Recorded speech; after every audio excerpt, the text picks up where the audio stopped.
خدا نے ہم کو برزخ کی زندگی کو خواب کے ذریعے سے بتا ایک دیا. شخص جو ہے وہ شہید ہو گیا، رسول اکرم نے کہا نہیں یہ جہنمی ہے، کہا کہ گدھے کی محبت میں وہ مارا گیا ہے. روح کی قبر کیا ہے؟ وہی عالم برزخ ہے. یہ ہم اپنے جسم کو زمین میں دفن کرتے ہیں. ضروری نہیں ہے کہ جو عقیدے آپ کی اس دنیا میں تھے انہی عقیدوں پر آپ وہاں پہ بھی باقی رہ جائیں. برزخ کی ایک سب سے بڑی مشکل یہ ہم ہے. صرف سوشل کام کریں، اس سے ہمیں برزخ میں فائدہ ہوگا. ہم جو ہے وہ نماز نہیں پڑھتے ہیں. الطاف الہی میں سے ایک یہ بھی دو چیز جو ہے وہ مفید ہے، ایک دعا اور دوسرے صدقہ. یہ قبر کہے گی اس مومن سے اہلن بکا و سہلن، اور اب تو تم میرے آغوش میں جب آ گئے ہو تو اب تمہیں پتا چلے گا کہ میں تمہارے ساتھ کس طریقے سے ترحم سے پیش آؤں. جب سوال ہوگا کہ من ربک، پھر وہاں سے نکلے گا کہ ہمارا جو ہے وہ رب دینار تھا، ہمارا رب پیسہ تھا. جو دنیا سے گیا ہے اور جس میں مثالی کی زندگی گزار رہا ہے تو اس کے روحی درجات کیا ہیں؟ ہاں جس اعتبار سے روحی درجات ہوتے ہیں جی. اسی اعتبار سے اس کو گھر آنے کی اجازت ہے. جب سامنے سخت سوالات آتے ہیں تو ان کا جواب ہم سے بن نہیں پڑتا. نہیں بنتا. یہی کیفیت برزخ کی زندگی میں اس وقت ہے جب منکر و نکیر آ کے سوالات کرتے ہیں. مرنے والا انسان عالم برزخ میں غم زدہ ہوتا ہے، رنج و علم میں مبتلا ہوتا ہے اور اچانک شاد و خوشحال ہو جاتا ہے. تو فرشتے اس سے آ کر کہتے ہیں کہ فلاں ابن فلاں نے تمہارے لیے یہ ہدیے کے طور پر بھیجا ہے. اب مسئلہ یہ ہے کہ اس عالم میں زندگی کیسی ہوگی.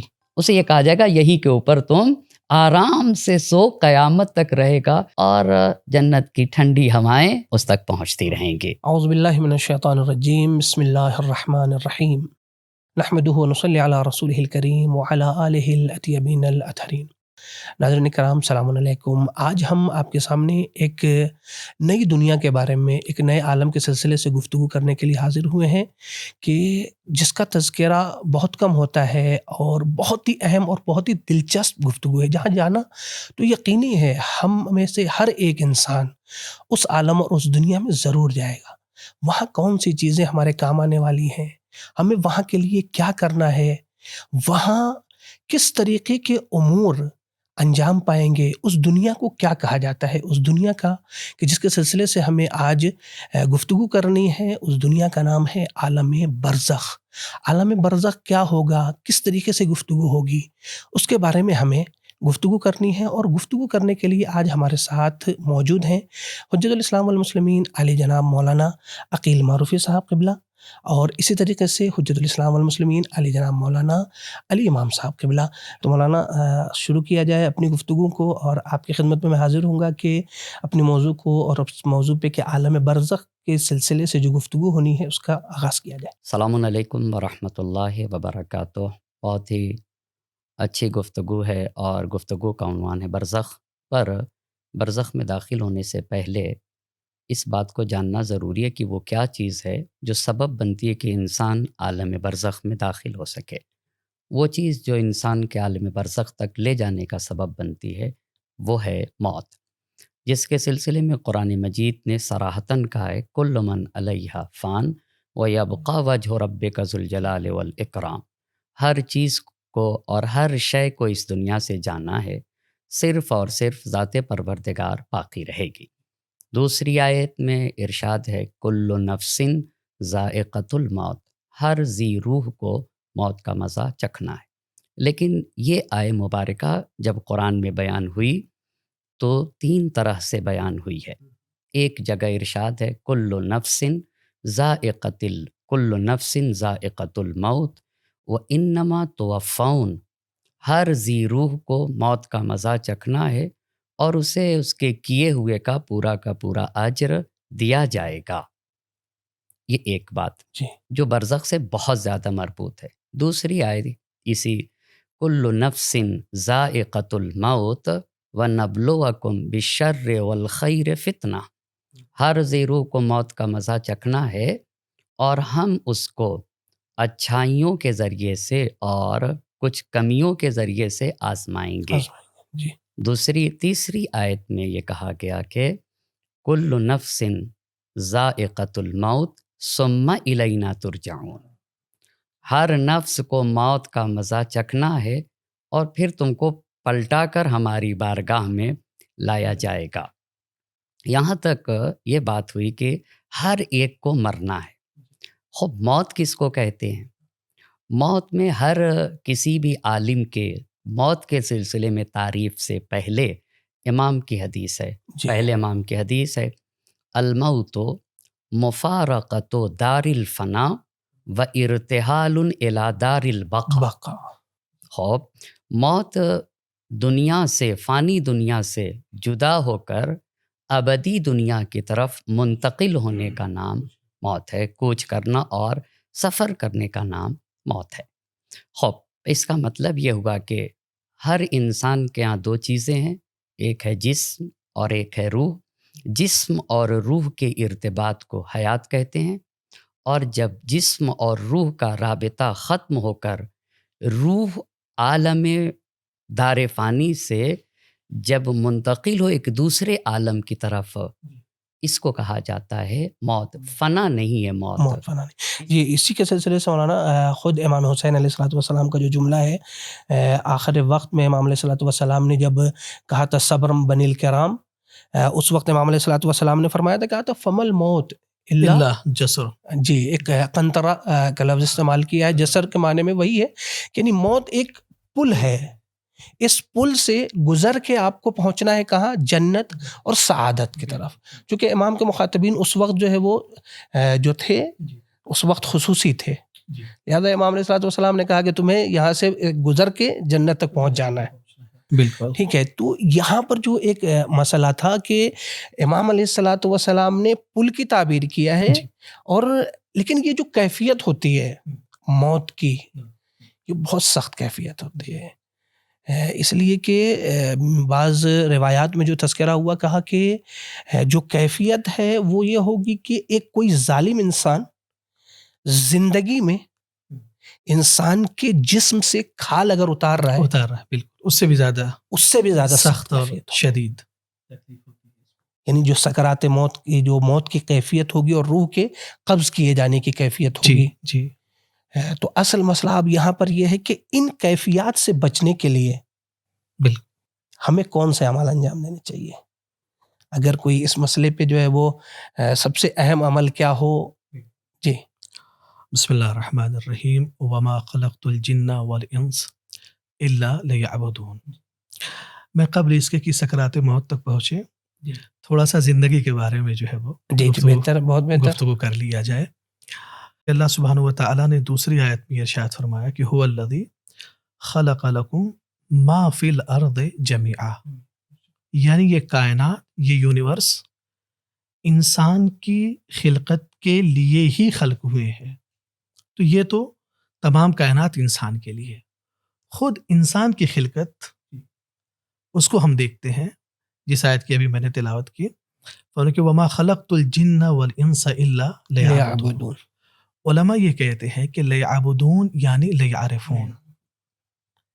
یہ جتنی جنت جہنم یہ ساری چیزیں جو ہے نا قبلہ، یہ معرفت الہی ہے، معرفت الہی کا ہی ذریعہ ہے یہ. اسی لیے امیر کائنات کا وہ جملہ بڑا مشہور ہے کہ جس میں آپ نے فرمایا کہ میں نے پروردگار تجھے اہل عبادت پایا تو میں نے عبادت کی.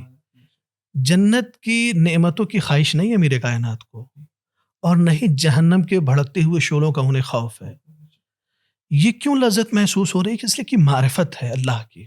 اس محدود دنیا میں کیا ہم اللہ سبحانہ و تعالیٰ کی معرفت حاصل کر سکتے ہیں؟ کما حق تو ممکن نہیں ہے، لیکن بقدر کفایت و ضرورت کیا ہم معرفت حاصل کر سکتے ہیں؟ میں کہوں گا نہیں کر سکتے. وجہ کیا ہے؟ اسے کہ اللہ سبحانہ و تعالیٰ کی ذات یا اس کے صفات یہ لامحدود ہیں. جی ہمارے سامنے ہمارے مشاہدات میں وہ آ نہیں سکتے ہیں. ہم محدود کبھی بھی لامحدود کا عرفان پیدا نہیں کر سکتے.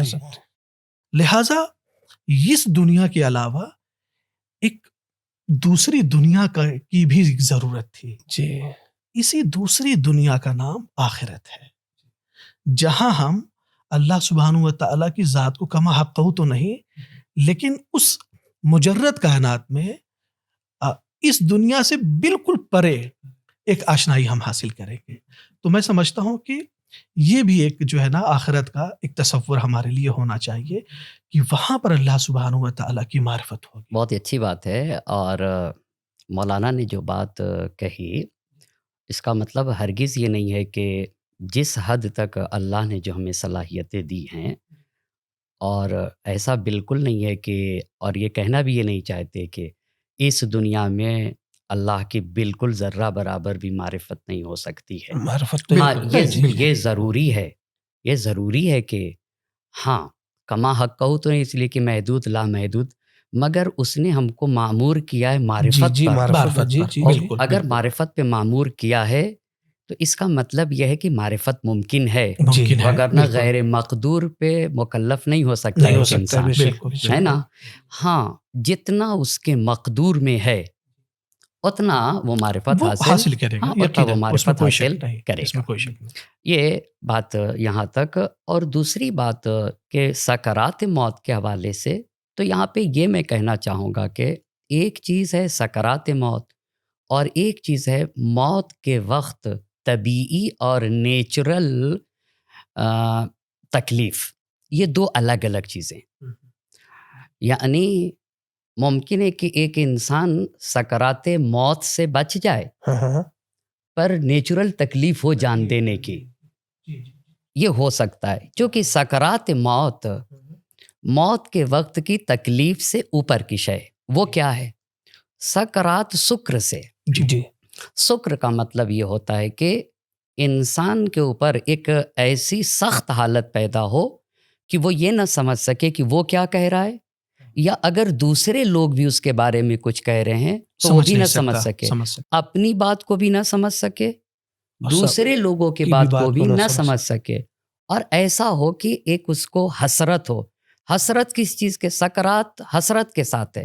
حسرت کس چیز کی ہے؟ کہ یہ میرے جو کچھ بھی ہے نا اب مجھ سے چھوٹے گا۔ بھائی اس کا گھر چھوٹتا ہے، اس کے بچے چھوٹتے ہیں، اولاد چھوٹتی ہے، جو کچھ بھی اس نے جمع کیا ہوتا ہے وہ چھوٹتا ہے۔ یہ ایک پہلی بات۔ دوسری بات یہ کہ اس کے جو جسم کے اعضاء و جوارے ہیں وہ سست ہوتے، بس حسرت کے ساتھ ہے سکرات، اعضاء و جوارے سست ہوتے۔ تیسری چیز سکرات میں یہ ہوتی ہے کہ چہرے کا رنگ بدل جاتا ہے۔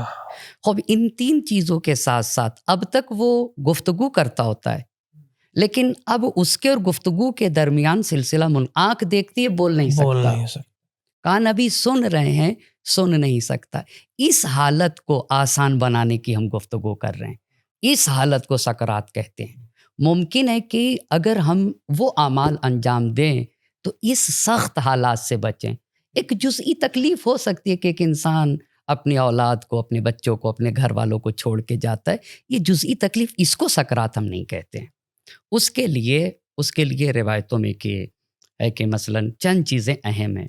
مثال کے طور پر آیت الکرسی کی تلاوت کی گفتگو ہے، سورہ یاسین کی تلاوت کی، کہ چھٹے امام نے کہا کہ اگر کوئی زندگی میں ایک مرتبہ بھی پڑھ لے تو سورہ یاسین کی تلاوت کر لے، یا سورہ کاف کی تلاوت کی گفتگو ہے، حتیٰ سورہ یوسف کی تلاوت کی گفتگو، یہ قرآن کے آیاتوں کی بات ہے۔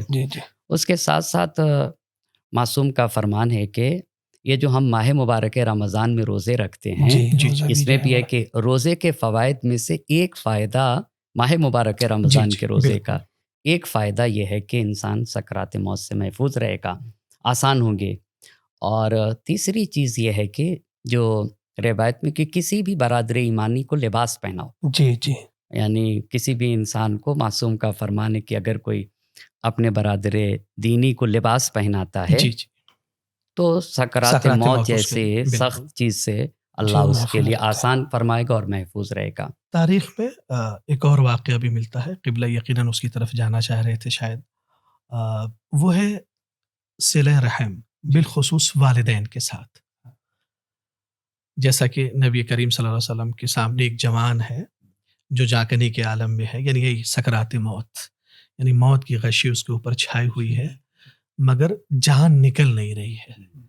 وہ ایک طرح سے کہہ سکتے کہ تڑپ رہا ہے، جان نکل نہیں رہی ہے۔ تو نبی کریم اس کے پاس حاضر ہوئے، تو اب ظاہر سی بات ہے کہ نباز کائنات ہے، نبی کریم سمجھ گئے، ماں دور کھڑی ہوئی ہے، تو کہا کہ کہیں تم ناراض تو نہیں ہو؟ تو کسی ایک عمل کی طرف اشارہ کیا کہ ہاں اس نے یہ کام کیا تھا اور وہ مجھے اچھا نہیں لگا اور میں نے اسے دل سے معاف بھی نہیں کیا۔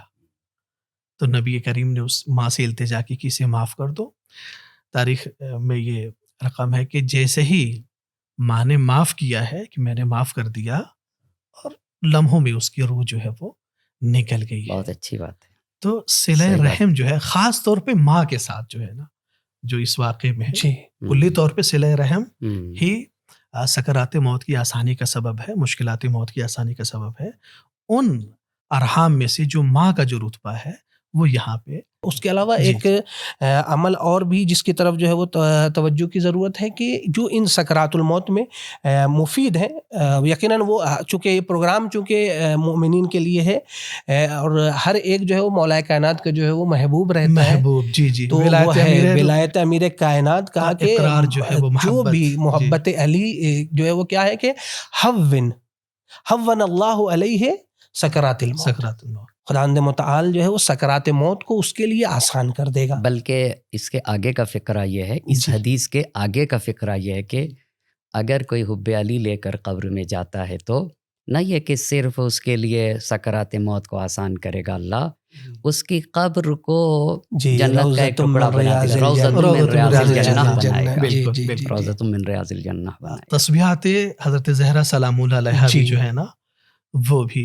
ایک مورد ہے سکرات موت کی سکرات آسانی موت کے کی. لیے. نبی کریم صلی اللہ علیہ وسلم اس کا یہ مطلب ارشاد یہ ہے کہ جی. جتنی باتیں ہم لوگوں نے کہیں اس میں سے ایک قرآن مجید کے کچھ سوروں کی تلاوت ہے، دوسری چیز روزہ ہو گئی، تیسری چیز کسی برادر ایمانی کو لباس پہنانا، چوتھی بات صلہ رحم کی جس میں آپ نے فرمایا کہ خصوصیت کے ساتھ ماں کے ساتھ، پانچویں بات ہو گئی حب اہل بیت کی خصوصیت کے ساتھ. نبی پاک سے جب کسی نے پوچھا کہ اللہ کے نبی یہ بتائیے آپ سے محبت کی علامت کیا ہے، کیسے پہچانا جائے گا کہ ہم آپ سے محبت کرتے ہیں؟ تو پیغمبر پاک نے کہا محبت ھذا ثم وضع یدہ علی راس علی ابن ابی طالب. کہا مجھے نبی سے محبت کی پہچان یہ ہے کہ علی ابن ابی طالب سے محبت کیا جائے اور ان کے سر اقدس پر اپنا دست مبارک رکھا. بالکل. تو یہ پانچویں چیز حب اہل بیت، اور چھٹی چیز آپ نے جی تسبیح حضرت فاطمہ. زہرا سلام. اتنا اہم یہ تسبیح ہے کہ قرآن کی ایک آیت کہتی ہے کہ تم ذکر الہی پہ معمور نہیں ہو. یہ نہیں ہے کہ تم ذکر الہی کرو، قرآن نے کی آیت میں یہ ہے کہ دیکھو تم کثرت کے ساتھ ذکر الہی کرو. سوال یہ ہے کہ کثرت کے ساتھ ذکر الہی، ہاں فذکر اللہ ذکرن کثیرا. بالکل. تو یاد الہی کب ذکر کثیر ہے؟ پانچویں اور چھٹے امام سے یہ روایت ہے کہ اگر کوئی شخص تسبیح حضرت فاطمہ زہرا سلام اللہ علیہا پڑھ لیتا ہے تو اس آیے کریمہ پر وہ عمل کر لے گا کہ تم نے کثرت کے ساتھ ذکر الہی کو انجام دیا. خود تسبیح جناب زہرا سلام اللہ علیہ کے متعدد فوائد ہیں. مثلا جیسے بعض لوگ متعدد میسج بھی آتے ہیں، آپ لوگوں سے بھی یقیناً پوچھا جاتا ہے کہ خواب بہت عجیب عجیب سا دیکھتے ہیں ہم لوگ، کیا کریں، کچھ نہیں ہوتا ہے. تو یہاں پر علماء نے بیان کیا، کہا کہ آپ تسبیح جناب زہرا سلام اللہ علیہا سونے سے پہلے پڑھ کے سوئیں، یہ خواب پریشان نہیں آئیں گے. یعنی یہ بھی خاص جو ہے تسبیح جناب زہرا سلام اللہ علیہ کا اس دنیا میں بھی ظاہری طور سے فائدہ ہے. تو یہ ساری چیزیں ایسی ہیں. اس کے علاوہ بھی متعدد چیزیں ہیں یہاں پر، کرامتیں ہیں اس کے آثار اور اس کے برکات جو ہے. اور اس کے علاوہ بھی خود سکرات موت پہ یہ ایک پورا ایک الگ موضوع ہے، اس کو یہیں پہ ہم لوگ روک دیا جائے. آگے بڑھتے ہیں، اس لیے انشاءاللہ اس پر امید یہ ہے کہ ایک الگ سے جو ہے وہ پوڈ کاسٹ کی ضرورت ہے. اگر جو ہے وہ ممکن ہوا تو انشاءاللہ اس موضوع پہ گفتگو تفصیلی کی جائے گی. لیکن ہم لوگ اب اپنے اگلے مرحلے کی طرف بڑھنا چاہیں گے کہ سکرات موت کے بعد کا مرحلہ، جب انسان جو ہے وہ اس دنیا سے جا رہا ہے، اب منتقل ہو چکا ہے، موت اس کو آ چکی ہے، اب اس کی کیا ذمہ داری تھی، اب تو وہ ختم ہو چکا ہے. اب اس کے سامنے اصل گفتگو آ چکی ہے عالم برزخ کی. برزخ کیا ہے اور برزخ میں جو ہے وہ ہمیں کون سے اعمال انجام دینے ہیں، اس کے سلسلے سے اب ہم لوگ گفتگو کی جائے تو بہت بہتر رہے گا. برزخ کے سلسلے سے گفتگو کرنے سے پہلے پھر ایک مرتبہ ملا فیض کاشانی رحمۃ اللہ علیہ نے جب موت کی تعریف کی تو کہا الموت معناہ تغیر حالت فقط. موت کا مطلب یہ ہے کہ صرف حالت بدلتی ہے. وَإِنَّ الرُّوحَ بَاقِيَةٌ اِمَّا مُنَعَّمَةٌ أَوْ مُعَذَّبَةٌ. روح باقی رہتی ہے، اب یا وہ نعمتوں میں رہتی ہے یا سختیوں میں اور عذاب میں رہتی ہے. یہ فیض کاشانی صاحب، ملا فیض کاشانی. ہو ملا صدرہ رحمۃ اللہ علیہ نے جب آ کر موت کی بات کہی تو وہ مثال دیتے ہیں کہ اگر ایک مرغی کا انڈا ہو اور مرغی اپنے انڈے پہ جب بیٹھی ہوتی ہے تو اس میں بچہ بنتا ہے. ہو جب بچہ بالکل مکمل ہو جاتا ہے تو اس انڈے کے چھلکے کو وہ اپنی چونچ سے مار کے توڑتا ہے. ہو وہ حائل ہٹاتا ہے ایک معنی کو اور ایک دوسرے عالم میں آتا ہے. اسی طریقے سے ہم ایک عالم سے دوسرے عالم کی طرف منتقل ہوتے. ملا صدرہ ملا صالح مازندرانی نے کہا کہ روح ایک مستقل موجود کا نام ہے. ایک مستقل موجود کو روح، انسان کی حقیقت بھی روح ہے. جس چیز کو ہم اور آپ انسان کہتے ہیں وہ جسم نہیں ہے، وہ روح ہے. جسم تو بس ایک سواری ہے، جسم ایک مرکب ہے، جس مرکب کے اوپر جس سواری پہ روح سوار ہے اس کو کہتے ہیں. تو ملا صالح مازندرانی کہتے ہیں کہ روح ایک مستقل موجود ہے. خوب اس روح کو ایک جگہ سے دوسری جگہ جانے کے لیے ایک سبب کی ضرورت ہے. اس سبب کو موت کہتے ہیں. خوب بس اس کا مطلب یہ ہو کہ ہم اس زندگی میں ہیں، یہ جو ابھی ہم اس جسم کے ساتھ ہیں، اب ہم آئیں گے. آپ نے کہا برزخ کی پہلے ہم تعریف کریں. خوب اگر دو چیز ہو، ایک یہاں کے اوپر ہو اور ایک یہاں کے اوپر ہو. اب میں مثال دینا چاہوں گا. یہاں پہ میری زندگی ہے، یہ والی زندگی، خوب، اور یہاں کے اوپر آخرت ہے. آخرت کی زندگی، اس کا مطلب ہے جو ابدی زندگی ہے، جہاں آخری فیصلہ سنا دیا جائے گا اور کہا جائے گا یہ جنت ہے، یہ جہنم. ان دو زندگی کے درمیان جو چیز مانے ہوتی ہے، لغت میں ایک حائل کو برزخ کہتے ہیں. دو چیزوں کے درمیان جو گیپ ہے، اس گیپ کو، یعنی میں زندہ ہوں اب تک، جس دن دنیا سے ایک انسان جاتا ہے، خوب جانے کے بعد قیامت ابھی وقت ہے، قبروں سے اٹھائے جانے میں وقت ہے. مرنے اور قبر کے اٹھائے جانے کے درمیان کے گیپ کو، اسے کیا کہا جاتا ہے؟ برزخ. اس کو لغت میں برزخ کہتے ہیں. یعنی گویا تین طریقے کا عالم ہو گیا. جی ہاں، ایک اس دنیا، عالم دنیا، یہ زندگی ہے، ٹھیک ہے. ایک برزخ کی زندگی، عالم برزخ جسے کہا جائے، پھر عالم آخرت. جی. خوب قرآن مجید میں جو ہے قبلہ، وہ ایک آیت ہے نا کہ مرج البحرین یلتقیان بینہما برزخ لا یبغیان.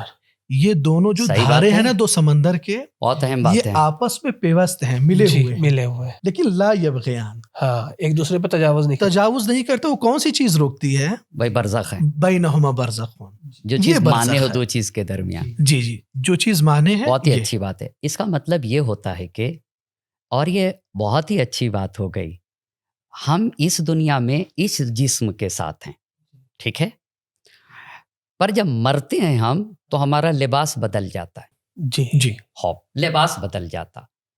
وہ لباس کہتا ہوتا ہے، عربی زبان میں ایک چیز کو کہتے ہیں جسد اور ایک چیز کو کہتے ہیں جسم. جسد اور جسم میں فرق ہے.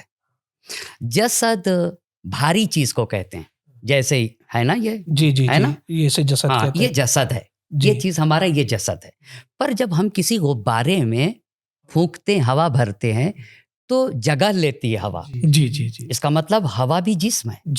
جی. ہوا کو جسد نہیں کہتے، ہوا کو جسم کہیں گے، پر اس کو جسد کہتے ہیں.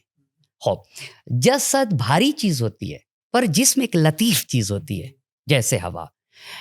اسی جسم کی ایک قسم ہے جسم مثالی. بہت. جسم مثالی کیا چیز ہوتی ہے؟ ہماری برزخ کی جو زندگی ہے نا، وہ جسد کے ساتھ نہیں ہے، وہ جسم کے ساتھ ہے. خوب پر جسم مثالی کے ساتھ ہے. جسم مثالی کے لیے یہ جو ابھی آپ نے خواب کا تذکرہ کیا کہ کچھ لوگ خواب دیکھتے ہیں، اس کے پیچھے ایک راز ہے. خدا نے ہم کو برزخ کی زندگی کو خواب کے ذریعے سے بتا دیا. وہ کیسے؟ مثال کے طور پر میں اپنے بستر پہ سویا ہوں، میں اپنے ہندوستان میں اپنے بستر پہ سویا ہوں، پر خواب میں ایران کی سیر کرتا ہوں جسم کے ساتھ. بھائی میرا یہ جسم تو میرے بستر پہ ہندوستان میں سویا ہوا ہے. اس کا مطلب ایک دوسرا جسم، ایک دوسری آنکھ، ایک دوسرے کان، ایک دوسرے ناک، ایک دوسری زبان کے ساتھ، پر وہ جسد نہیں ہے، وہ جسم ہے. اسی کو جسم ہمارا یہ جو جسد ہے یہ تو ہمارے بستر پہ ہوتا ہے، بالکل بالکل، یہ ہمارے کس کے اوپر ہوتا ہے؟ یہ ہمارے بستر پہ ہوتا ہے. پر ہم ایک دوسرے جسم کے ساتھ ایک دوسرے عالم کا سیر کرتے ہیں. اس جسم کو کیا کہا جاتا ہے؟ جسم مثالی. خب برزخ کی جو زندگی ہے وہ اسی جسم مثالی، جسم لطیف کے ساتھ، جسم مثالی ہو گئی بات کی، ایک جسم لطیف ہے نا. خوب جب جسم لطیف ہے تو اس کا مطلب یہ ہوا کہ یہ زندگی اس جسم جسد کے ساتھ ہے، جسد کے استعمال کرتے ہیں. ٹھیک ہے.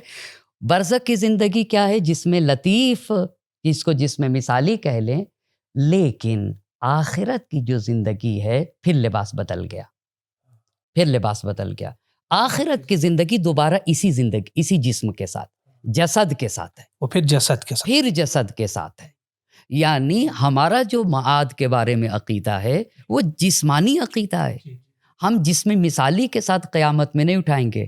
یہی جو ہمارا جسم سڑ گل گیا ہے، اسی جسم کو دوبارہ اللہ جو ہے نا اٹھائے گا، اسی جسم کے اجزاء کو جمع کرے گا اور اس سے روح متصل ہوگی. مولانا تو ابھی تک ہماری گفتگو جو ہوئی وہ ابھی تک ہوئی کہ موت کے بعد سکرات موت، پھر اس کے بعد برزخ کا معنی آپ نے بھی بیان فرمایا کہ برزخ جو ہے وہ حائل ہے دو چیزوں کے درمیان. ادھر سے یعنی اس دنیا سے نکل کے عالم برزخ میں ہم پہنچنے کے بعد پھر یہاں پر ہماری زندگی شروع ہوتی ہے، ایک نیا عالم ہمارا شروع ہو جاتا ہے.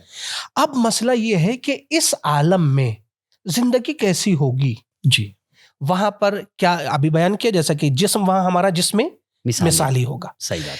اب آگے کی زندگی کتنے دنوں تک گزرے گی، کیا ہونے والا ہے، انتظار کرنا ہے کس طریقے سے آگے، وہاں پر کون سی چیزیں مفید ہیں، کیا چیزیں ہو سکتی ہیں، اس سلسلے سے گفتگو ہم لوگ اپنی آگے بڑھاتے ہیں تاکہ جو ہے وہ چونکہ وقت بھی تقریباً جو ہے وہ ہو چکا ہے ایسا کہ ہم اب ہمارے پاس صرف جو ہے وہ اس موضوع کے اوپر بحث کر کے جو ہے وہ گفتگو کو ختم کرنا ہے. تو آپ اگر جو ہے وہ اس سلسلے کو آگے بڑھائیں تو بہت بہتر ہے. مرنے سے پہلے کے جو ہم اعمال انجام دیتے ہیں نا، اس کا دیکھیے برزخ کی زندگی سے کتنا عجیب تعلق ہے. اس کو ایک میں مثال دوں آپ کو کہ جیسے ہم کسی امتحان کے لیے تیاری کرتے ہیں، ہے نا، بہت ساری چیزیں پڑھتے ہیں، کچھ چیزیں رہ جاتی ہیں، اور پھر ہم یہ دیکھتے ہیں کہ کون سے مطالب سخت تھے ان کو آخری ٹائم میں ہم ازبر کرنے کی کوشش کرتے ہیں. لیکن ایک بڑا مسئلہ یہاں پہ یہ بھی ہے، علماء یہ بھی کہتے ہیں کہ ضروری نہیں ہے کہ جو عقیدے آپ کی اس دنیا میں تھے انہی عقیدوں پر آپ وہاں پہ بھی باقی رہ جائیں. برزخ کی ایک سب سے بڑی مشکل یہ ہے، میں دیکھ رہا تھا کہ جیسے ہمارے عام طور سے جو امتحان ہے اسی کی کیفیت کو ہم یہاں پہ جو ہے نافذ کرتے ہیں، جاری رکھتے ہیں. بہت ساری چیزیں ہم پڑھتے ہیں لیکن بڑی سرسری طور پہ پڑھتے ہیں، لیکن جب سامنے سخت سوالات آتے ہیں تو ان کا جواب ہم سے بن نہیں پاتا. یہی کیفیت برزخ کی زندگی میں اس وقت ہے جب منکر و نکیر آ کے سوالات کرتے ہیں. اور اس کے بعد کے بھی مرحلے انہیں جس کو کہا جائے کہ پختہ عمل اور وہ عمل جو پختہ نہیں ہے، برزخ کی زندگی اسی کے اعتبار سے چلتی ہے. یعنی ہمارے اعمال ایسے ہونے چاہیے کہ جو جن کے اوپر ایک طریقے سے جیسے اصطلاح کہا جاتا ہے ملکہ ہو جائے، تاکہ وہ اعمال ہمارے لیے برزخ میں مفید ثابت ہو سکے. بالکل.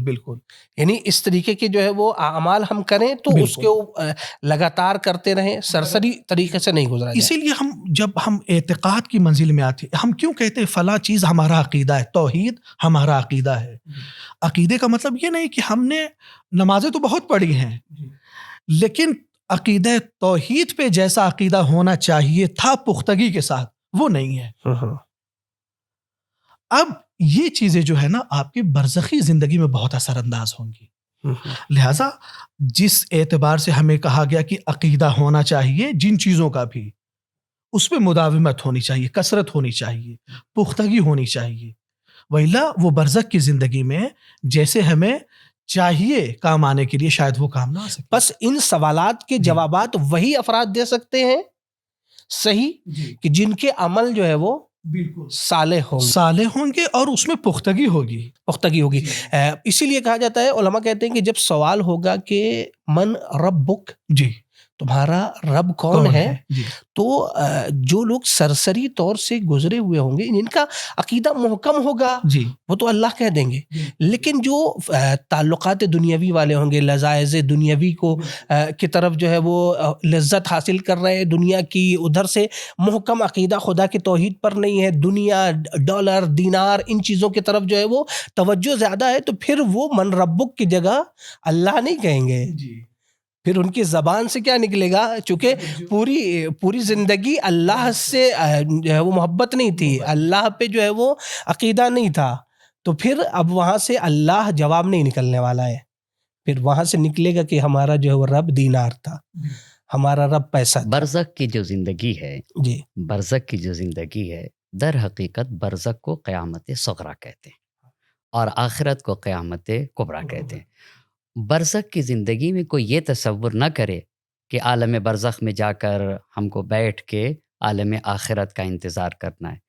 اتفاق سے یہ جو آپ نے کہا کہ سوال کیا جائے گا من ربک، من نبیک، من امامک، یہ جو سوال کیا جائے گا، یہ کیوں یہاں کے اوپر سوال کیا جا رہا ہے؟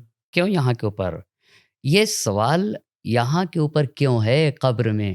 یہ تو آخری فیصلہ تو آخرت میں ہوگا، یہ وہاں ہونا چاہیے تھا. در حقیقت عالم برزخ جزا کی جگہ ہے اور آخرت بھی جزا کی جگہ ہے، لیکن بہت فرق ہے. خوب فرق کیا ہے؟ ہم حدیث پڑھتے ہیں پہلے نبی پاک کے، چونکہ یہ وہ چیزیں ہیں جس کو یہی بتا سکیں گے.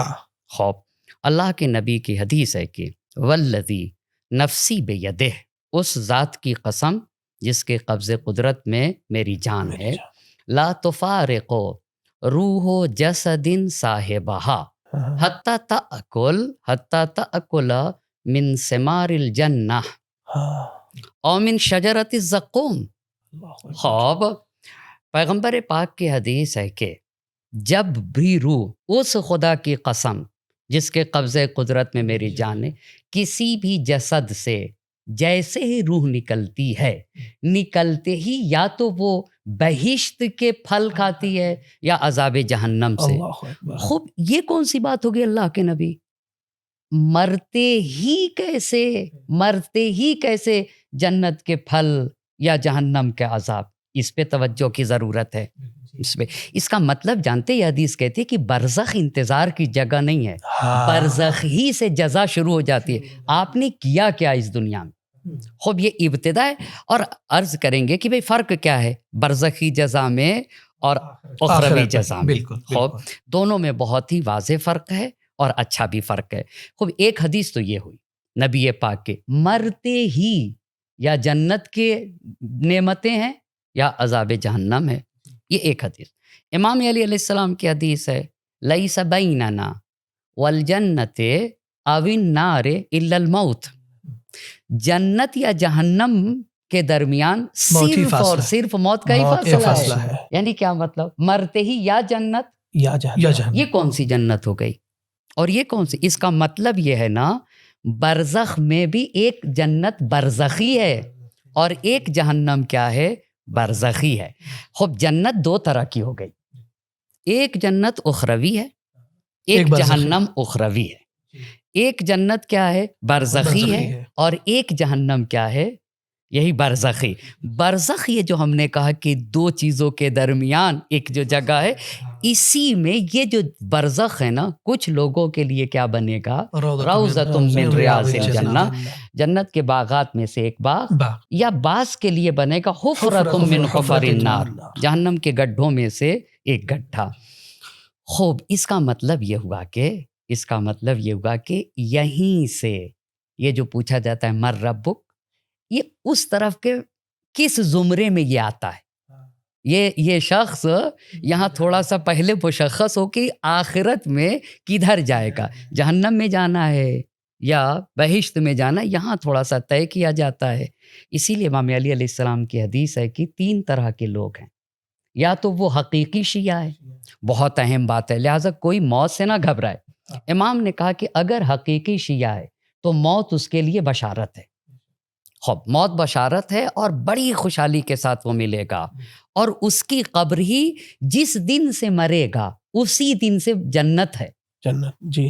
اور یہ جنت برزخی جنت ہے، یہیں سے جنت، اور پھر بھی وہ یہ تو ہو گیا حقیقی شیعہ.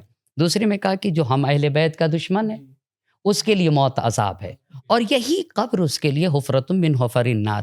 لیکن وہ شیعہ جس کے نام اعمال میں کچھ کمیاں رہ گئیں، ہے دل سے چاہتا ہے اہل بیت کو، اس کے ہاں تھوڑی سی وحشت ہوگی، وہ ڈرا رہے گا کہ کیا ہوگا میرا. جی جی. اس کے یہاں کیا ہوگا، میرا کیا ہوگا. تو توجہ کرنے کی ضرورت ہے. یہ جو کہا جاتا ہے کہ موت میں سختی ہے، یہ جو کہا جاتا ہے فشار قبر ہے، یہ جو کہا جاتا ہے کہ برزخ میں سوال و جواب ہوں گے، سختیاں اٹھانے پڑیں گی، یہ سب ایک گنہگار انسان کی تطہیر کے راستے ہیں. یعنی یہ خود اللہ کا ایک لطف ہے کہ یا کبھی کبھی ایسے لوگوں کی زندگی میں تھوڑی سی مشکل لاتا ہے. اللہ تو ارحم الراحمین ہے، مشکل کیوں لائے؟ در حقیقت ہم اور آپ سے محبت کرتا ہے. زندگی بس کبھی زندگی میں مشکل لا کر ہمارے گناہ کو دھل دیتا ہے، جیسا کہ امام کی وہ حدیث ہے جی کہ حتیٰ کہ کوئی چیز اگر گم ہو جا رہی ہے تم اور تم جو ہو پریشان ہو جا رہے ہو کہ کہاں ہے وہ چیز. صحیح بات ہے. اور پھر تھوڑی دیر بعد وہ چیز مل جاتی ہے. یا امام نے یہ کہا کہ جیسے پتے جھڑ جاتے ہیں. جی جی. خوب تو ایک تو گناہ یعنی بیماری کی وجہ سے مشکلات، بیماری مشکلات. دوسری کبھی کبھی یہ جو موت میں سختی ہے نا، خاص طور سے مومن کے لیے، جو کہ پیغمبر پاک کی حدیث ہے، الموت کفارۃ لذنوب المؤمنین. خود موت کفارہ ہے مومن کے گناہ کا. موت جو ہے نا، جو کہ ایک انسان مرتا ہے تو جو میں نے کہا نا کہ سکرات نہیں، خود ایک نیچرل سا درد ہے. وہ درد کس بات کا ہے؟ میرا سب کچھ چھوٹ رہا ہے اس کے نگاہوں کے سامنے. بس اس کا مطلب یہ ہوگا کہ الموت کفارۃ لذنوب المؤمنین. موت کی سختیاں تطہیر کا ذریعہ، برزخ کی سختیاں تطہیر کا ذریعہ. ٹھیک ہے، اس کے ذریعے سے اللہ نے یہ لطف کیا ہوا ہے کہ اس میں ایک انسان کی تطہیر ہو کہ اگر وہ پاک ہو جاتا ہے تو اس کو ابدی بہشت میں. تو اس کا مطلب یہ ہوا کہ برزخ میں بھی جنت اور جہنم ہے. یہ برزخی جنت اور برزخی جہنم آخرت میں بھی.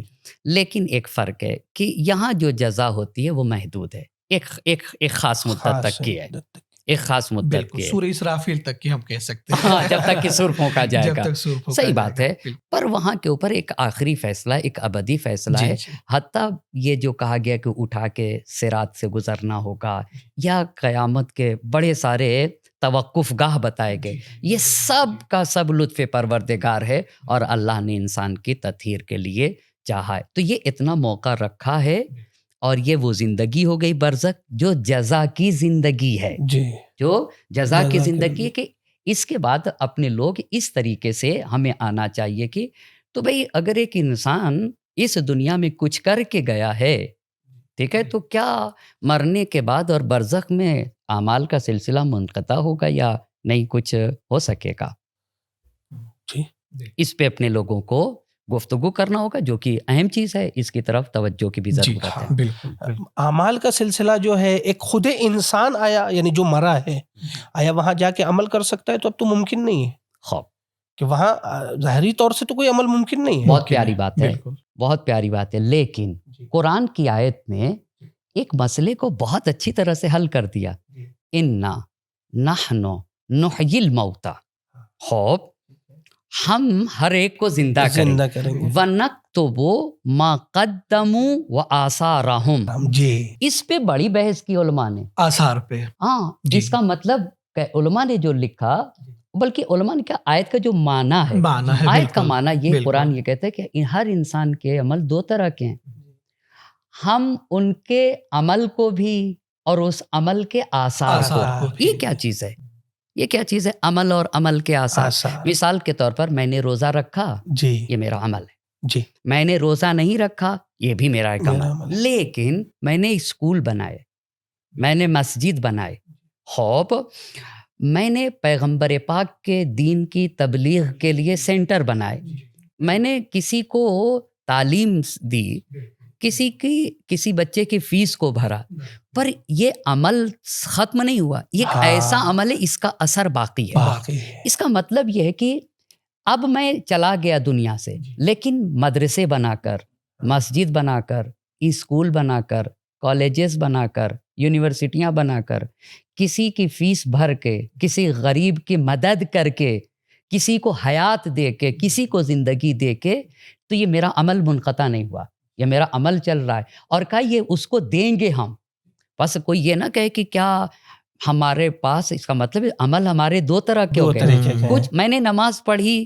یہ چلے گی، یہ ختم ہو گیا، یہ ختم ہو گیا، اب ہم نماز نہیں پڑھ سکتے ہیں، یعنی موت کے بعد میرا جو کچھ لکھ دیا ہے نام اعمال میں، نماز پڑھی، روزے رکھے، حج کیے، پر کسی کی چھت لگائی، کسی کے لیے سایہ فراہم کیا، کسی غریب کی تعلیم کا، کسی کا بازو تھاما، کسی کے گھر جا کے، غریب کے گھر جا کے صرف اس کے لیے کہا کہ آپ گھبرائیے نہیں، ہم آپ کے ساتھ ہیں۔ یہ بھی بہت بڑا عمل ہے۔ خوب یہ آثار جاری ہوں گے، تو یہ قرآن نے کہا کہ ہم ان کو دیں گے۔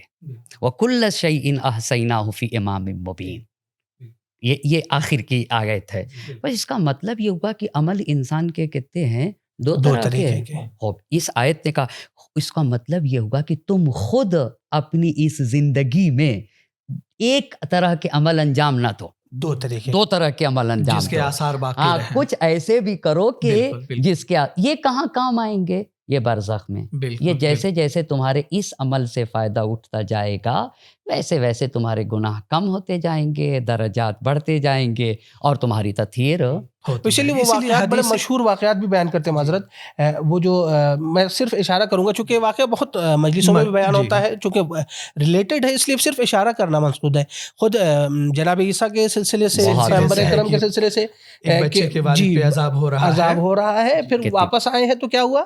کہا کیوں؟ اس کے ایک بچے نے کیا کہا ہے؟ پہلا دن تھا، بسم اللہ کہا ہے، عذاب ختم ہو گیا۔ بہت اچھی کیوں؟ ولد صالح بالکل چھوڑا تھا حدیث میں، بالکل جی، حدیث میں تو یہ ہے بھی، جیسا قبلہ نے بتایا کہ 3 چیزیں ایسی ہیں۔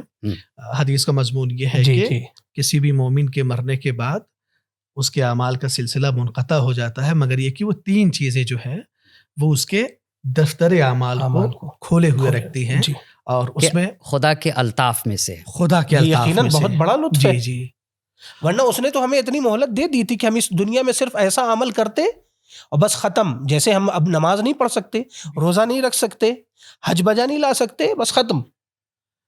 میں یہ سمجھتا ہوں قبلہ، بڑے دقیق مطلب کی طرف آپ نے اشارہ کیا کہ الطاف الہی میں سے ایک یہ بھی ہے۔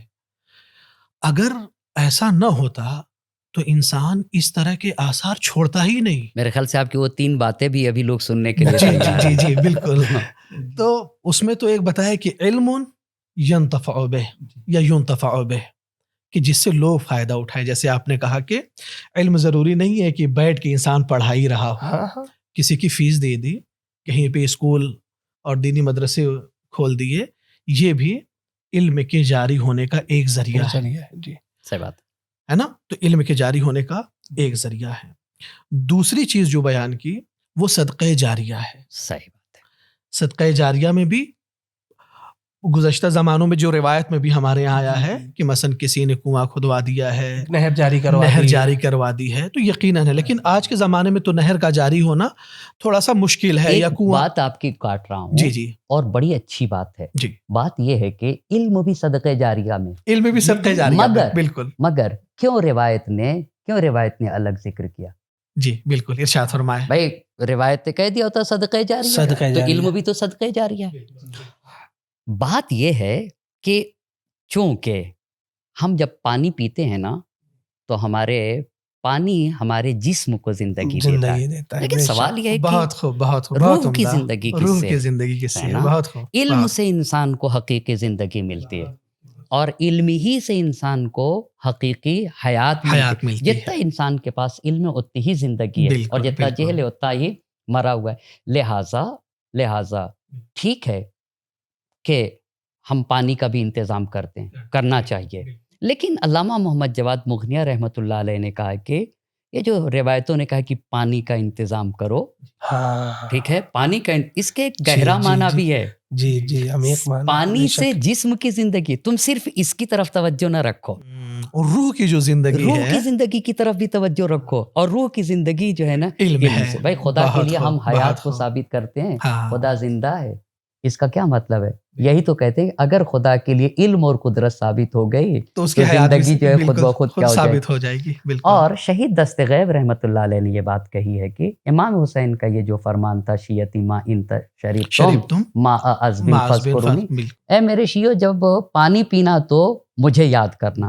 تو شہید دست غیب کہتے ہیں یہ امام حسین کے قول کا ظاہری معنی ہے کہ پانی پینا تو مجھے یاد، کیونکہ پانی سے جسم کی زندگی ہے. لیکن اس کا ایک بہت گہرا معنی ہے، جب تم کو اللہ کا عرفان ہو، قرآن کا عرفان ہو، اہل بیت کے علوم تم تک پہنچنے لگے، جس سے انسان کی روحی زندگی روح کی ہوتی، زندگی جب روح کی محسوس ہونے لگے تو سید کہنا صلی الشہداء اللہ علیہ یا ابا یا عبداللہ ابا عبداللہ. الحسین. بہت خوبصورت. تو جو آپ نے بات کہی ہے، جو آپ نے بات کہی کہ 3 چیزیں، جس میں سے آپ نے کہا علم، صدقہ جاریہ. پر کیوں علم کو؟ اس الگ لیے سے. کہ ہاں، بہت اس خوب. کا مطلب یہ ہے کہ جیسے میرا بچہ یہ حق رکھتا ہے کہ وہ تعلیم حاصل کرے، قوم کا ہر بچہ حق رکھتا ہے کہ قوم اور سماج میں کوئی بھی بچہ جاہل نہ رہے. اور اگر ہم نے ایسا کیا تو یہ ہم نے وہ عمل انجام دیا جس سے برزخ میں ہم کیا کریں گے، فائدہ اٹھائیں گے. مولانا اس تیسری کی چیز جو ہے وہ رہ گئی تھی. ہاں جی آپ بیان کر دیں. جی تو جی تیسری چیز تھی وہ اولاد صالح اور اولاد نرینہ. تو اس پہ بھی قبلہ جو ہے نا، میں سمجھتا ہوں کہ کافی باتیں اس پہ کی جا سکتی ہیں، لیکن ہمارے پاس چونکہ وقت نہیں ہے.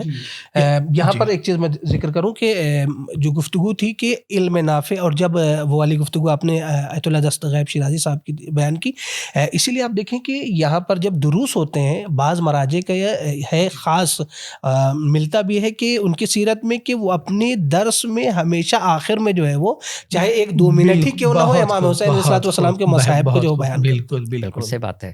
حتیٰ نبی پاک کی اگر حدیث پڑھوں جی جس میں نبی پاک نے کہا ہے کہ 2 طرح کے عمل انجام دو، اور خصوصیت کے ساتھ اس عمل کی طرف بات کہ جس کے اثرات تادیر باقی رہتے ہیں تاکہ تم برزخ میں فائدہ اٹھاتے رہو.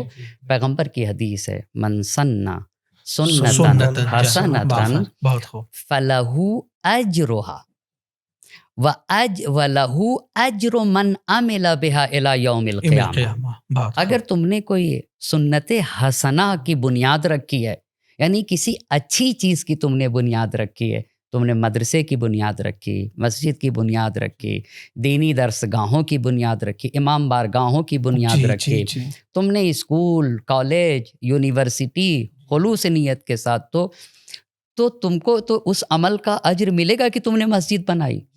جو لوگ اس کے اوپر عمل کرتے جائیں گے اور اس سے فائدہ اٹھاتے جائیں گے، ان کا بھی اجر تم کو ملے گا. لیکن وَمَن سَنَّ سُنَّةً سَيِّئَةً فَعَلَيْهِ وِزْرُهَا. اور اگر کسی نے ایک غلط سنت رائج کر دی، غلط کوئی طریقہ کار، مثال کے طور پر مرکز فساد بنا دیا، ایک ایسی جگہ بنا دی کہ جہاں قوم کے جوان، قوم کے نوجوان، دیدار بچوں کے تباہی اور بربادی کا ذریعہ ہے. خدا نہ کرے کبھی ایسا ہو، تو کہتے ہیں فَعَلَيْهِ وِزْرُهَا.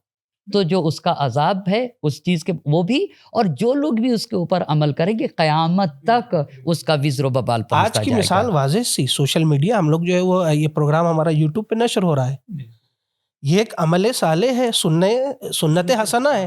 لیکن اگر کوئی آئے اور ایسا کام انجام دے، مثلا جسے انحراف، گانے پہ آج کل یہ ایک سوالات بھی چونکہ ہم لوگ کے پاس آتے رہتے ہیں مولانا، اس لیے کچھ چیزیں میں جان بوجھ کے ذکر کرتا ہوں. اس سے سوال آیا کہ ہمارا ایک دوست ہے کہ جو اپنی جو ہے وہ ویڈیوز پہ گانا لگاتا ہے. اب یہ بتائیے، چونکہ دوست ہے وہ مجھے کہہ رہا ہے کہ لائک کرو، میں لائک کروں کہ نہیں کروں؟ کہہ رہا ہے کہ تم اسے شیئر کرو، میں شیئر کروں یا نہیں کروں؟ یہ ایک فساد کی طرف لے کے جانا ہے. اور یہ جب تک کہ یہ ویڈیو باقی رہے گی تب تک یہ گناہ لکھا جاتا رہے گا، جب تک آپ کا لائک اس پہ ہے نا. نہیں، اور جتنے لائک آئیں گے اتنے گناہ بڑھتے جائیں گے. بالکل بالکل نہیں بات ہے. اصل بات یہ ہے کہ ہر انسان کو برزخ کے لیے، ہم سب کو، ہر انسان کو برزخ کے لیے سوچنا چاہیے. جو روایت حضرت عیسیٰ علیہ السلام سے آپ نے عرض کیا، اس روایت کو دیکھ رہا تھا. 1 سال اس قبر سے گزرے تو عذاب ہے، دوسرے سال گزرے تو عذاب برطرف. بالکل. تو اللہ نے اس سے پوچھا حضرت عیسیٰ علیہ السلام نے کہ وجہ کیا ہے؟ خوب ایک جو مشہور ہے وہ بسم اللہ بسم کے سے اللہ آپ نے کے، کہا جی نا، جی لیکن جو روایت دیکھی میں نے تو اس میں لکھا کہ وہ بہت مشہور ہے روایت جی کی جی بسم جی اللہ جی اس کے بچے نے کہا. بالکل خوب بالکل. اس میں ایک بات تھی کہ فَأَصْلَحَ طَرِيقًا، ہاں کہ آج اس مرتبہ اس کے بیٹے نے کیا کیا ہے کہ ایک راستہ تھا، اس راستے کو کی اصلاح کی ہے، ہموار کر دیا. ہموار کر دیا، جی. یعنی ابڑ کھابڑ راستہ تھا ہاں اس کو برابر کیا اس کے بچے نے. جی یہ کیا چیز ہے؟ یعنی ایک انسان بشر کی بھلائی چاہتا ہے کہ بھئی راستے سے گزریں گے، چونکہ راستہ بھی جسم کی صحت اور بالکل، جی، جسم جی، صحت کے بالکل، لیے بہت بالکل، ضروری ہے. بالکل. ایک یہ وَآوَى یتیمن، کسی یتیم کو پناہ. اصلحہ، طریقاً طریقاً ایک وآوى راستے کو یتیمن. ہموار کیا ہے، وَآوَى یتیمن، ایک بے سہارا کو سہارا دیا ہے، ایک یتیم کو سہارا ایک دیا. یتیم کو سہارا دیا. بالکل. اور اس کا مطلب یہ ہے کہ بھئی ایک انسان کا باپ مر جائے، ایک نابالغ بچے کا باپ مر جائے، اس کو فقہ میں اور دین کی زبان میں ہم یتیم کہتے ہیں. پر وہ ہمارے امتحان کا ذریعہ ہے، وہ ہمارے امتحان کا حقیقت جی، میں جی، وہ جی، ہمارے امتحان اور آزمائش کا ذریعہ ہے. تو ہر انسان کے برزخ کے لیے قرآن کی اس آیے مبارکہ اِنَّا نَحْنُ نُحْيِي الْمَوْتَى وَنَكْتُبُ مَا قَدَّمُوا وَآثَارَهُمْ، جو عمل بھیجے وہ بھی، بالکل. اور وہ عمل جو اس نے کیے ہیں جس کے اثرات جاری رہیں گے جی وہ بھی اس کو ملیں گے. تو اس پہ بہت توجہ کی ضرورت ہے کہ اگر کمی ہے تو ایسے عمل کر کے چلا جائے کہ جس کے ذریعے سے اس کی تطہیر ہوتی رہے اور اس کے درجات بڑھتے رہیں، تاکہ آخری فیصلہ جو ہو تو برزخی میں جو کچھ مسئلے ہیں وہ حل ہو سکیں. ویسے کچھ اعمال ایسے ہیں کہ جو تو ہمارے بعد کے لیے ہیں، یعنی جو ہم چھوڑ کے جا رہے ہیں، لیکن کچھ اعمال ایسے ہیں جسے ہمیں خود کرنا ہے، اس لیے کہ بعد کے لیے کچھ چیزیں عمل ہے، مثلا ولد صالح، ہم صرف اپنے بیٹے کے بھروسے پہ نہیں رہنا ہے، ہمیں اپنے اعمال کے لیے بھی جو تو وہ کون سے اعمال ہو سکتے ہیں، اس لیے کہ جیسے ہمارے جسم کو صحیح بات ہے، کھانے کی ضرورت ہے، بالکل بالکل. ہمارے جسم کی غذا جو ہے وہ کھانا ہے، پینا ہے، پانی ہے، تو روح میں بھی تو ابھی ذکر کیا ہم لوگوں نے کہ جسم مثالی ہے، اس کی غذا کیا ہوگی؟ دیکھیے بات بہت ہی اچھی ہے اور بات بہت اہم ہے. ہم لوگ ابھی بات یہی کہہ رہے ہیں ہر انسان سے کہ ایک دو بحث ہے یہاں پہ. جی ایک بات ہم یہ کرنا چاہ رہے تھے ہم لوگ جی کہ ایک انسان ہی اپنی زندگی میں برزخ کا انتظام کر کے جا سکتا ہے. رہا ہے، ٹھیک ہے، یہ ایک بحث ہے کہ ہم لوگ نے بتایا کہ وہ عمل انجام دو کہ جس کے اثرات جاری رہے. خوب اس سے تمہاری برزخ کو فائدہ پہنچے گا. جو کہا یتیم کے سہارا بننا، بالکل، راستے کی اصلاح کرنا، سوشل کام صدقہ صدقہ جاریہ اور اس طریقے کے امور. یہ ایک اور بحث ہے، اور یہ خود بھی اللہ کے لطف میں سے. ابھی تک مثلا مدرسہ میرا عمل تھا، یتیم کو جو میں نے سہارا بنا وہ میرا خود کا عمل تھا. بالکل. ایک کا علاج کرایا وہ خود کا میرا عمل تھا، اس کو زندگی مل گئی تو یہ تو خود میرا عمل تھا، میں کر کے کسی دوسرے نے میرے لیے نہیں کیا. تو آیت یہ کہتی کہ خود ایسا کرو کہ اللہ کے نبی نے وہ ایک کھجور اٹھا کر کہا کہ اگر وہ مرنے سے پہلے زندگی میں خود راہ خدا میں دے دیتا تو اس سے بہت بہتر تھا کہ میں نبی سارا دے دوں. تو ایک تو بات یہ کہ خود کر کے جاؤ. تو وہ کیا ہے جو ہم خود کر کے جائیں؟ آپ نے بھی فرمایا صدقہ جاریہ ہے، علم چھوڑ کر چلے جاؤ، اولاد صالح چھوڑ کر چلے جاؤ، یا خود جب قرآن نے کہا کہ کچھ بنیادی طور پر بنیادی کام جاؤ کر کے جاؤ جو بڑھتے رہیں. اب ایک دوسرا ہم لوگ کی بحث یہ ہوگی، وہ بحث یہ ہے کہ کیا دوسرے لوگ مثلا میرے بھائی، عزیز و اقارب، دوست و احباب، یا ایک فرد با ایمان، ایک صاحب ایمان کسی دوسرے کے حق میں کوئی نیکی کرنا چاہتا ہے، مثال کے طور پر پڑوسی مر گیا، اس کا کوئی وارث نہیں ہے. معذرت، ہم اس گفتگو کو ابھی کریں گے، لیکن اس سے پہلے میری مراد جو ہے کہ ہم لوگ اس سے شاید یعنی کسی کے ذہن میں یہ سوال ممکن ہے پیدا ہو سکتا ہے کہ ہم صرف سوشل کام کریں، اس سے ہمیں برزخ میں فائدہ ہوگا. ہم جو ہے وہ نماز نہیں پڑھتے ہیں، ہم جو ہے وہ، میں اس چیز کو واضح کرنا چاہ رہا ہوں کہ ہم وہ شخصی کون سے اعمال ہیں، پرسنلی اعمال کون سے ہیں کہ جسے ہمیں کرنا ہے، جو ہمارے لیے برزخ میں، یعنی یہ بات مسلم ہے، ہم لوگوں کی جو گفتگو ہو رہی تھی وہ مسلمہ طور سے گفتگو ہو رہی تھی کہ یہ سب ایسے افراد ہیں کہ جو واجبات پہ عمل کرتے ہیں، مستحبات پہ عمل کرتے اچھی ہیں، بات کہی ہے، بہت تب یہ چیزیں ہم جو ہے وہ انجام یعنی دے وہ رہے ہیں۔ فردی کام کی جو ہم انجام دے چکے ہیں اور وہ اب سہارا بن رہے ہیں ہمارے لیے آخرت بات میں۔ انہوں نے بہت اچھی کہی۔ مثال کے طور پر ایسا تو نہیں نا کہ ہر انسان کے اوپر کسی دوسرے کی کفالت واجب تو نہیں واجب تو ہے نہیں ہے، نا، ہے نا، بالکل۔ لیکن نماز پڑھنا تو واجب ہے، روزے رکھنا تو واجب ہے نا، تو کیسے ڈیوٹی کو چھوڑ کر اوور ڈیوٹی پہ کرے گا؟ بات یہ ہے، بالکل یعنی اصل مسئلہ یہ کہ ہم کو اپنے واجبات کو انجام دیتے ہوئے اگر فلاحی کام کیے گئے تو پھر اللہ کیا کرے گا؟ نوازے گا، اور اس کا الطاف یہ کہ جو تم نے فلاحی کام کیا ہے اور یہ امت کی اصلاح کے لیے، اور تم نے حقیقت میں تم ہی کو اس کو ہم پلٹا رہے ہیں، صحیح۔ اور وہ ہے کہ یہ اچھی بات آپ نے کہی ہے کہ جو تمہارا واجب ہے اس کو تم کیا کرو؟ انجام دو۔ یعنی یہ میں نے صرف اس لیے واضح کیا ہے تاکہ یہ نہ ہو کہ صرف یہ چیزیں جو ہے وہ برزخ میں نور لانے والی ہیں، نماز روزہ نہ کرو، نماز روزہ جو ہے وہ نہیں، یا دوسرے کو ستاتے رہو، زندگی الہی نہ ہو، اور صرف ایک آدھ مدرسہ بنا دو۔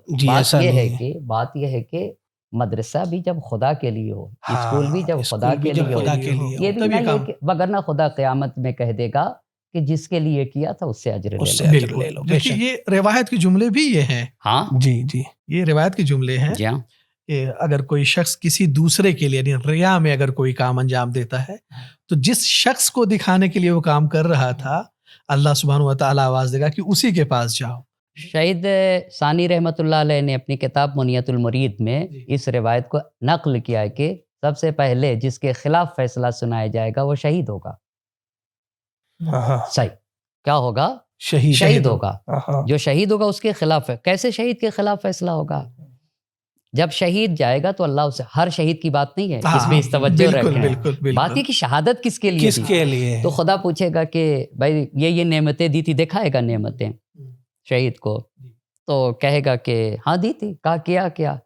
کہا کہ میں نے جہاد کیا ہے اور شہادت دی، تو کہا کذب تھا، جھوٹ بولتے ہو۔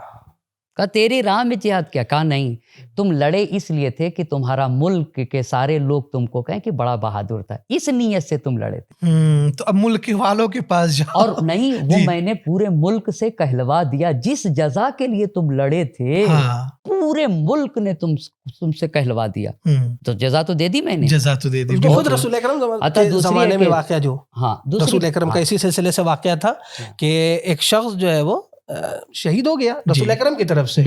رسول اکرم نے کہا نہیں یہ جہنمی ہے۔ کہا کیوں؟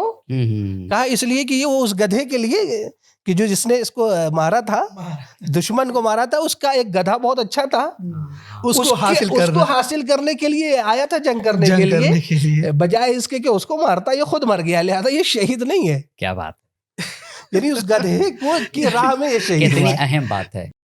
اس کا مطلب یہ ہے کہ عمل کس لیے ہے۔ جی دوسرا کہا کہ قاری قرآن سے پوچھا جائے گا، نعمتیں دکھا کے، تو قاری قرآن کہے گا تیرے لیے قرآن پڑھتا تھا، تو وہاں پہ بھی اللہ کہے گا کہ نہ، جھوٹ بول رہا ہے، ہاں پڑھتے اس لیے تھے کہ لوگ کہیں کہ کتنا اچھی تلاوت کرتا ہے، تو یہ ہم سب کے لیے ہے۔ جی بالکل، یہ سب ہم سب کے لیے ہے۔ تو اس کا مطلب یہ ہے کہ جس کو ہم اور آپ علم کی زبان میں اخلاص کہتے ہیں، عمل خدا کے لیے، عمل خدا کے لیے ہونا چاہیے، بے شک۔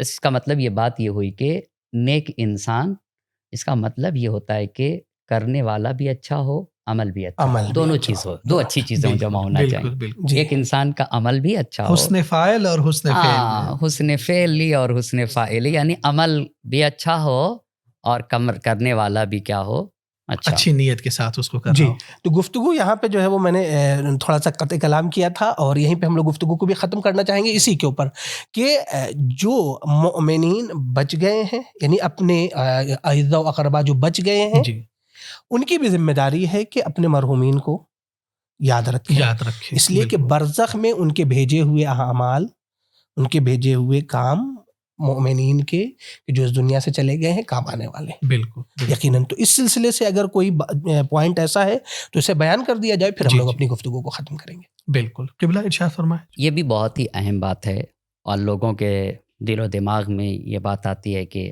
ہم جو بھیجتے ہیں وہ ان تک پہنچتا ہے یا نہیں، اور ان ساری باتوں کو ہم اور آپ روایت سے وسائل الشیعہ میں جی یہ روایتیں ہیں جو آپ کی خدمت میں نقل کر رہے ہیں کہ کبھی کبھی مومن مرنے والا انسان عالم برزخ میں غمزدہ ہوتا ہے، ہاں غمزدہ ہوتا ہے، رنج و الم میں مبتلا ہوتا ہے، اور اچانک اس کے ہاں خوشحالی آ جاتی ہے، شاد و خوشحال ہو جاتا ہے۔ تو رنج و الم سے باہر آ کر شاد و خوشحال جب ہوتا ہے تو فرشتے اس سے آ کر کہتے ہیں کہ یہ تمہارے لیے فلاں ابن فلاں نے، یعنی خود اس شخص کا نام، اس کے والد کا نام، والد کا نام لیتے ہیں۔ فلاں ابن فلاں نے تمہارے لیے یہ ہدیے کے طور پر بھیجا ہے۔ ہے بالکل۔ خوب، یہ ایک بات۔ دوسری روایت میں اس طرح سے آیا ہے کہ کبھی کبھی چونکہ آپ جیسا ہدیہ دیں گے ویسے ہی انسان کی خوشحالی ہوتی ہے اور ویسے ہی انسان کے درجات بڑھتے ہیں نا، تو کبھی کبھی روایت کے الفاظ ہیں کہ جب باہر سے کوئی بھی بندے مومن کسی دوسرے بندے مومن کے لیے کچھ کرتا ہے تو خدا 70,000 فرشتوں کو حکم دیتا ہے کہ بہشتی طبق لے کر، ہر فرشتہ، اور اس بہشتی طبق میں نعمتیں لے کر میرے اس بندے کی قبر پہ جاؤ، قبر پہ جاؤ۔ قبر سے کوئی یہ نہ تصور کرے، کیونکہ روح کی قبر وہی عالم برزخ ہے۔ عالم برزخ، جی روح کی بالکل۔ قبر کیا ہے؟ وہی ہاں، عالم برزخ ہے۔ وہی بالکل۔ عالم برزخ ہے۔ یہ ہم اپنے جسم کو زمین میں دفن کرتے ہیں، بالکل ہے نا؟ بالکل۔ جی لیکن جو روح ہے نا، اس کی جگہ کیا ہے؟ اس دنیا سے ہٹ ہٹ کر کے ہے۔ ایک دنیا ہے، اس دنیا کو ہم عالم برزخ کہتے ہیں۔ تو وہ وہاں بھیجتا ہے بندے مومن کے پاس، اور کہتا ہے کہ اللہ کہتا ہے کہ میرے اس سے میرا سلام کہنا، اور یہ کہنا کہ اے خدا کے دوست، اس لفظ پہ بھی غور کریے گا، یعنی اس بندے مومن کو یہ بھی آپ دیکھیے، یہ خود بھی کتنی بڑی چیز ہے کہ خدا کسی مومن جو دنیا سے جا چکا ہے، عالم برزخ میں ایک زندگی گزار رہا ہے، اس کے اطمینان کے لیے وہ کہلوا رہا ہے کہ تم خدا کے دوست ہو، دوست ہو۔ تم کیا ہو؟ خدا اس سے کے خود کتنا سکون ہوگا، دوست ہو، ہاں، اور تم پر خدا نے کیا کہا ہے؟ سلام کہلوایا ہے۔ بالکل۔ خوب، اور پھر اس کو وہ دیتے ہیں تو کہتے ہیں جب وہ دیتے ہیں تو اس کی قبر نور سے بھر جاتی۔ اس کا معنی کیا علماء نے؟ نور سے بھر جاتی یعنی اس کے درجات بلند ہوتے۔ اس حتی روایت کے جملے ہیں کہ 1000 برابر درجات انسان کے کیا ہونے لگتے؟ بلند ہونے لگتے ہیں۔ بالکل۔ اب یہ تو ہو گئی 2 روایت۔ پیغمبر پاک سے ایک تیسری روایت میں پیغمبر پاک نے کہا کہ تم اپنے مردوں کو تحفے کیوں نہیں دیتے ہو؟ کیوں نہیں ہدیہ دیتے ہو تم اپنے مردوں کو؟ تحفے تحائف دیا کرو۔ تو پوچھا کہ اللہ کے نبی، مردوں کا تحفہ کیا ہے؟ بالکل، مردوں کا تحفہ کیا ہے؟ تحفہ کیا تو ہے؟ پیغمبر پاک نے کہا صدقہ جاریہ، صدقہ جاریہ نہیں کہا، صدقہ دیا کرو۔ جی۔ اور دوسری بات پیغمبر پاک نے کہی دعا، ہاں، دعائے مغفرت اور صدقہ۔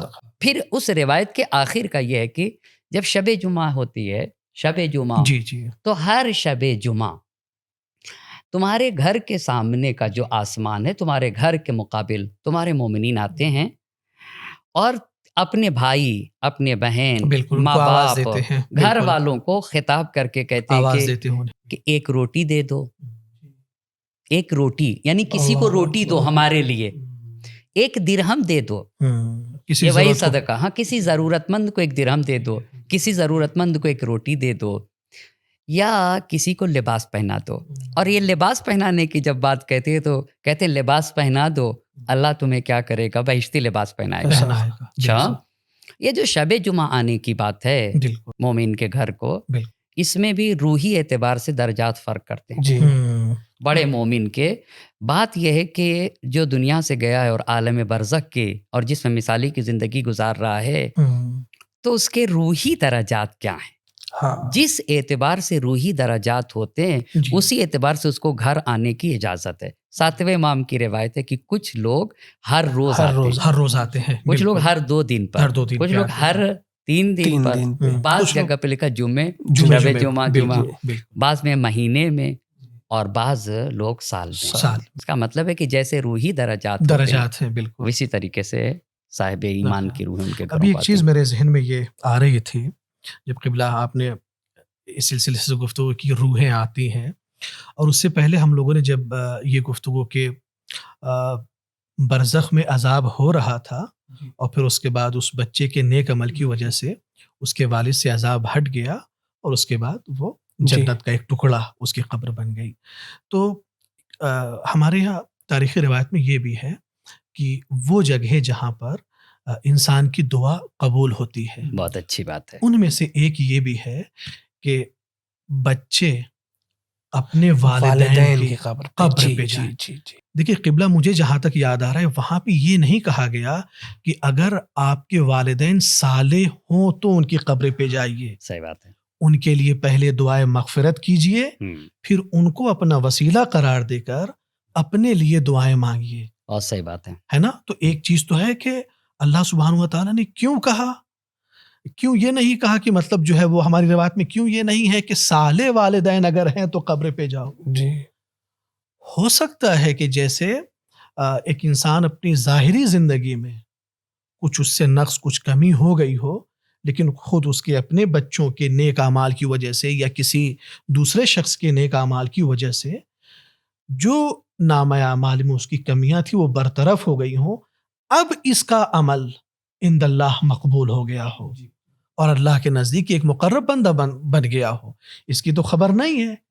یہ ایک لطف ہے اللہ سبحانہ و تعالیٰ کا کہ بچے اپنے والدین کی قبروں پہ جائیں اور ان کے لیے دعائیں مغفرت کریں، تاکہ دونوں طرف سے یعنی دونوں فائدہ ہے. یعنی والدین کے لیے بھی فائدہ ہے، خود جو ہے وہ اس بچے کے لیے بھی بچے کے لیے فائدہ ہے کہ جلدی دعائیں اس کی قبول ہوتی ہے. یعنی استغفار کے سلسلے جیسا کہ مولانا نے بھی ذکر کیا کہ دو چیز جو ہے وہ مفید ہے، ایک دعا اور دوسرے صدقہ. پیغمبر اکرم کی ایک اور روایت ہے کہ دعا اور استغفار. جی یہ بھی روایت ہے کہ جا کے آپ جو ہے وہ مومنین کے لیے، مردوں کے لیے استغفار کریں. اور یہاں پر بھی جو آپ نے گفتگو کی وہ اسی عنوان سے ہے کہ وہاں پر جا کے وہ طلب مغفرت کرتا ہے انسان، اور اس وجہ سے. اور حقیقی بات بھی یعنی آپ سوچیں اگر ہمیں کوئی ہدیہ دیتا ہے، آپ نے بھی روایت ذکر کی کہ 70,000 ملائک جو ہے وہ لے کے آتے ہیں، تو جس نے بھیجا ہے اس کے لیے تو موت، جو اس مردے کی کیا ذمہ داری ہے، وہ بھی تو شکریہ. ہم لوگ جب کوئی ہمیں ایک ہدیہ دیتا ہے چھوٹا سا تو شکریہ ادا کرتا ہے بالکل. تو یقیناً جو ہے وہ اگر کوئی انسان جا کے کسی کے لیے ہدیہ پیش کر رہا ہے مردوں کے لیے، تو وہ وہاں کے اعتبار سے، وہ اپنے اعتبار سے بالکل.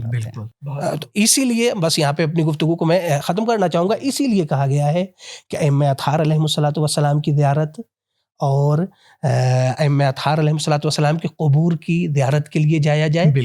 جب ہم ان کے لیے اپنے پیسوں کو، اپنی چیزوں کو خرچ کریں گے، ہم اپنے مطابق خرچ کریں گے، وہ ہمیں جزا بہتر سے بہتر طریقے سے دینے والے ہیں. آخری بات آپ اس کے بعد کہیے گا. میں چاہتا ہوں کہ ایک روایت اپنے سامعین کے لیے اور ناظرین کے لیے ایک روایت میں عرض کروں، اور ہمارے چھٹے امام کی روایت ہے.